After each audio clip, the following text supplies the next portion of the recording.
Okay, ready? Gì lấy thì ý là gì xả đi ra chứ? Rong xia hàng đi. Rong xia. Ê, rong xia thế thầu dù lấy thì ý nó dù vào trâu xia. Trâu gừng. Dù vào sáng đợi hẳn nha. Sai tà li nha. Sáng tận ly ha. Apa lah? Trái tiền nó nào có lấy thì ý là để nó nên trâu xia còn nên lấy thì ý à của ha. Nên cuối chỉ có hai. Chỉ có hả? Ai ở trâu? Ở trâu nên số lần giờ tuổi tiếng kiều. Cái chuyện đấy là siêu thích bé à? Siêu nào? Ok, siêu lấy thích bé sai ra. Chị xã. Chị sai đi vào rong xia. Rong kế. Ê, bột chanh ha. Chanh. Chanh ê, lúc xia bột tí tông rồi. Tùng nhé. Tông nữa phải không? Ok, thì lấy thịt bé và xả đi lấy thịt gọi là lấy thịt ý nào? Xả cơ. Xả, yêu có xả gọi là lấy thịt ý. Xả mà. Xả bây giờ xả lấy thịt rồi cho xếp gọi lấy thịt ý nào? Như này xả này tôi thì ý này cho xếp sáng đó này thì tôi thì ý tấn chịu. Đây cũng phần đấy à? Ôi trời. Chịu. Ê, lấy thịt ó vào trong xếp.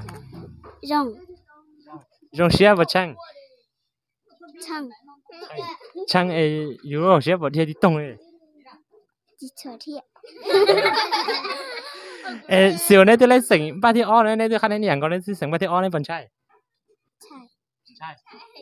Chai này ó lần sừng ba thịt ó có vẫn chai có chả có chỉ riêng siêu ha. Chai. Ê, siêu vẫn chai à? Chai mà. Chai lấy thịt ó gặp thịt ó thịt bé cả liền à? Tí nó mày cười mày thọ ổn đấy thằng mày cười lấy thịt ó mày cười vào trong xia. Trong xia ê, vào trong xia sen đợi thằng nó chơi. Ê, cho xia mà. Ê, có sen đợi cho thọ trong đó có sen đợi cho chuyên môn có mày bự. Cho ý mông. Ý mông bé chỉ tao nó mỏi. Có bảo sen đợi xuân luôn đi. Thế nó chỉ chờ say. Thế nó chỉ sai ha. Ê, sao cơ ở cho xia thế lấy. Okay, hi, thank you ya. Thank you. Thank you. Okay, thank you. Thank you. Okay. Come on. Lấy thì ó cái dạng câu vậy à?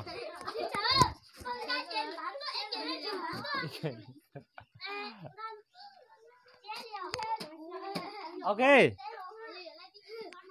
Chị lấy đi ó này, con trai, con thổi vô sừng con trai á. Trai. Xin trai đi. Yêu lo xếp vào điện chia ha. Là lấy thì ý là yêu vào chỉ ha.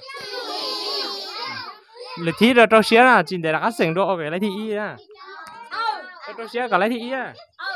Okay. Su. Thank you. Nó nào lá gì cho chị lấy thì ó lá gì. Lấy gì phao? Lấy phong thọ gì? Lấy thứ sổ. Ok, chút lần rồi nha. Pencil and book. Okay. Thank you.